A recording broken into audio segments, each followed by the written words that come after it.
In a shocking turn of events, 16-year-old twins, Taz and Jaz, have confessed to the gruesome murder of their mother, found brutally slain in their family home. The sisters' eerie similarities and unnerving bond have raised questions about their shared guilt and twisted motivations. As the investigation unfolds, dark secrets and a sinister sibling dynamic are revealed, leaving everyone wondering, what drove these teenage twins to commit such a heinous crime?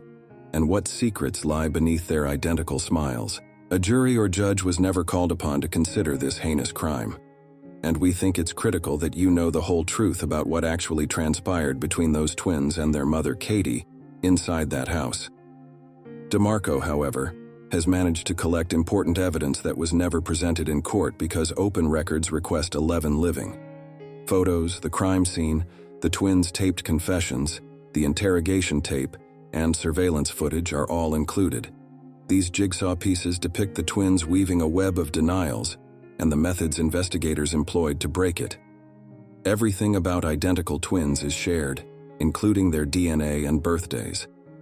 However, Tasmia Whitehead and Jasmia also have a troubled history. After 4 months of pretending to hide their crimes, these twins finally confessed to killing their mother. Twin girls had come home and found their mother deceased. At first glance, these two sweet 16-year-old girls had just discovered a gruesome scene. It was the bloodiest scene I think I've ever been to. January 13th, 2010. Inside their house, one of the girls signaled a passing police cruiser. After a vicious attack, Conyers cops discover their mother dead in a bathtub.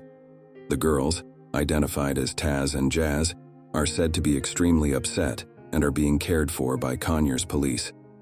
Jaz screamed, and I looked that way, and all I saw was like blood all over the floor. They were behaving as though they were witnesses or victims who had returned home to discover their mother dead. Do you recall these girls? Own up to it. All of this is a gesture of coming home. Jaz asked for her mother multiple times. She is not going to come back. Several times Jaz asked for her mother. I want my mommy. I want my mama. A mother that she, along with her sister, murdered. You got to be strong, Jaz. Gonna make sure they find the people that did it. The people who did it are in this room lying to the police. There is a little red thingy that sits on the tables. I didn't see it. And there's a vase, a big giant red vase. It was that it had been used to strike their mother. More lies, some laced with truth. It was, but there was blood in front of the door. You know, like a line of blood, like they dragged her in there. And I thought, you know how they line up on TV. That's true. Nikki Whitehead's lifeless body was dragged to the bathtub. There were drag marks that went from the mat, the living room into the master bedroom, into the master bathroom. Listen as Jaz actually admits to touching her mother's dead body. And I went to her room, and I saw the blood all up in there on the floor. And I went in there and I saw her and I touched her. Later, police would learn she not only touched her, she cut her, bit her. And along with her sister, nearly severed her mother's spinal cord. That night, we started to have suspicions that just something didn't add up. Something didn't seem right. You didn't see her at all?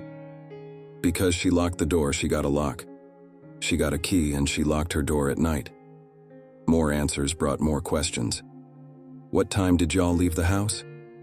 We missed the bus, so we had to walk. You walked all the way to Rockdale? It's not that far. However, this security footage reveals the girls walking to a gas station and taking a rideshare with an unknown person to school. As observed on the school security camera, they are 2 hours late. Authorities are growing wary. The girls and their mother have a long history of domestic issues.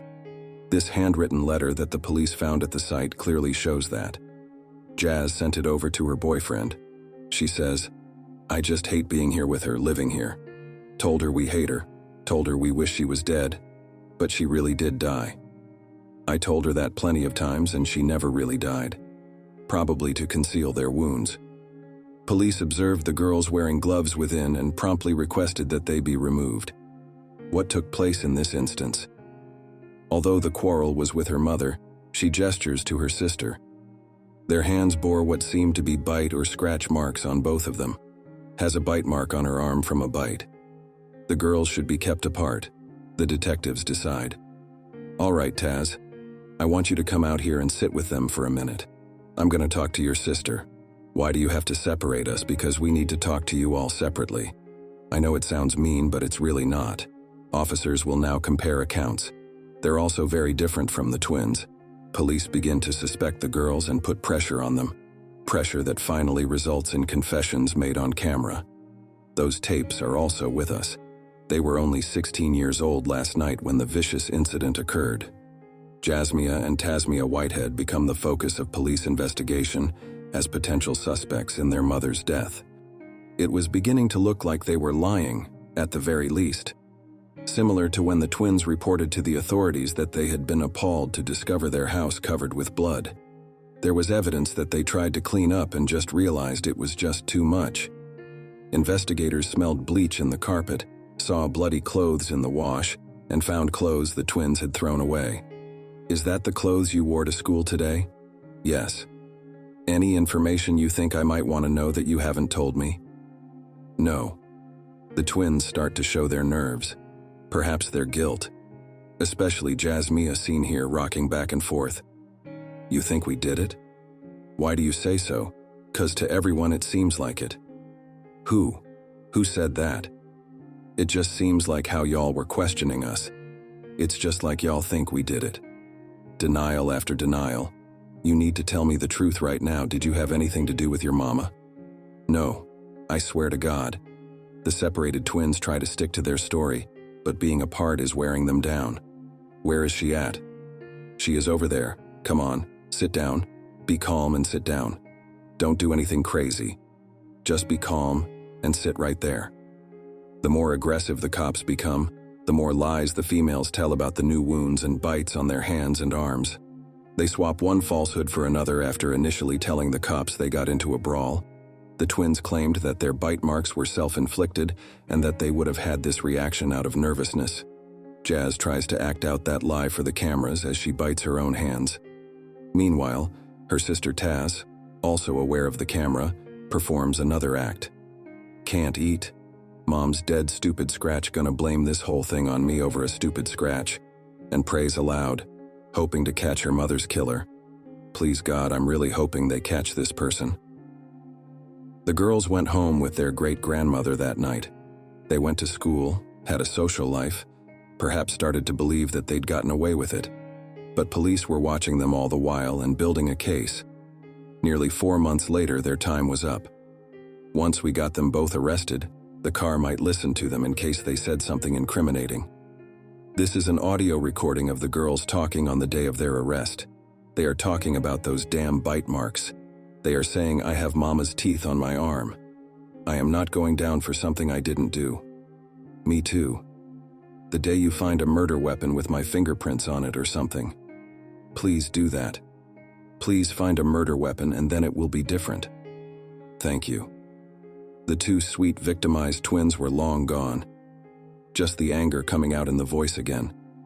Talking about how terrible our evidence was. How, if you want to charge me, find the murder weapon as well.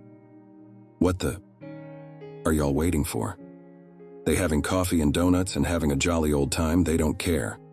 Once wearing jumpsuits and under police custody. The twins' demeanor would shift once more when they were put on trial for murder and eventually broke down, confessing on tape. They have lied to us during questioning and have even impersonated police after an arrest. Those identical twin sisters will be seen to confess to ruthlessly murdering their mother. After 4 years, the twins are scheduled to appear in court. Rather, they agree to a 30-year sentence and begin discussing what really transpired on the morning of the murder. It wasn't like it was a fight on the street. It was more of a fight until somebody died. A fight with their mother after waking up late for school. She just started waving the pot around, things like that, and so I guess she was trying to hit us with the pot. She is just threatening us and everything. The girls say they got the pot away from her, but it was the start of an all-out brawl. Your mom is yelling, we were all yelling, everybody is yelling, and we are all mad. I had to take the pot from her. That's when she grabbed the knife and kinda turned back and yelled, Get back. And she didn't keep the knife in her hand. My mom is winning in that battle with the knife or whatever. That's when I picked up the pot and I hit her with the pot. Jaz breaks this red vase over her mother's head. It was the first sign of blood and her mother fought back. She beat me to the chest. Like I said, I am not that big, so When she bit me, she latched onto me and I tried to get her off me because it hurts. I'm trying to punch her, I guess. I think Taz stabbed her. She stabbed her. After more fighting, Jaz says at some point she begins to choke her mother with this ribboned medallion she won as a child. Her mother delivers a swift backhand blow, catching her by surprise. So I was stunned. I think I picked up the knife and I stabbed her. There weren't cuts that were deep because I couldn't bring myself to do it. After all the biting, punching, screaming, and stabbing, the twins dragged their mother into the bathtub. Neither really explain why. You had her by the hands. So I think I was at the time. And Jaz had her feet, she was heavy. And what did y'all do? But Nikki Whitehead was still alive. In fact, she was talking to the twins. What's she saying? She hates us. She said she hates us, and I don't know why. I guess the same thing, we are going to jail. What are you saying to her? I'm sorry. I told her I'm sorry. Minutes later, they would watch their mother die. She went under a couple of times, and when that was it, use your words. When that was it, would you and your sister do? I guess we were shocked. We couldn't believe what we did. We cried. We cried for a long time. Then they would attempt to clean up, go to school, and begin their lives to police. We just started planning how we were going to cover it up, I guess. The girls admit that when they returned, they expected the police would be there and their mother would not. The sight of what they had done was overwhelming. I really wish that it didn't happen like that. I wish I would have seen something else to do. Sorry, it was just confusion. It was like turmoil. It just seemed like it never stopped. The girls wish they'd called police during the fight rather than hours after the murder. Then truthful and wish they still had a mother. I'm sorry, I miss her, but it was not what Linda and all of them try to make it seem. I didn't hate her, and Taz didn't hate her either. It was the heat of the moment and built-up anger between all three of us. Now, the prosecutor in this case says he intends for both of the girls to serve every day of their 30-year sentence. The tragic case of Jasmia and Tasmia Whitehead serves as a haunting reminder of the darkness that can lurk behind closed doors. The brutal murder of their mother, Nikki Whitehead, shocked the Conyers community and left many grappling with the incomprehensible nature of the crime. The twins' initial portrayal as innocent victims, juxtaposed with their ultimate confessions, paints a complex picture of deception, familial discord, and violence. Through the release of interrogation tapes, crime scene photos, and surveillance videos, the public gained unprecedented insight into the investigative process and the methods used to unravel the twins' web of lies. These tapes revealed the meticulous work of law enforcement as they navigated through the twins' shifting stories and emotional manipulations. The critical evidence not only highlighted the brutality of the crime, but also showcased the psychological complexity involved in solving such a case. As the details emerged, the community was left to ponder the underlying factors that could drive two young girls to commit such an atrocity. Was it a history of familial strife, unchecked behavioral issues, or something more profound that led to this violent outburst? While the answers may never fully satisfy our need for understanding, the case remains a stark illustration of the potential for violence even within the closest of relationships. This case also underscores the importance of thorough investigative work and the role of evidence in achieving justice. The detectives' relentless pursuit of the truth ensured that Nikki Whitehead's story was told and that her daughters were held accountable for their actions. It serves as a testament to the dedication of law enforcement professionals who work tirelessly to bring justice to victims and their families. If this story resonated with you, please consider liking the video, sharing it with others who appreciate true crime narratives, and subscribing to our channel for more compelling content.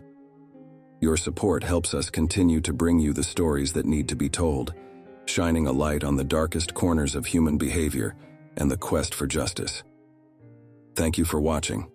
If you liked the video, please please like, share, and subscribe to our channel for more in-depth true crime stories and exclusive content.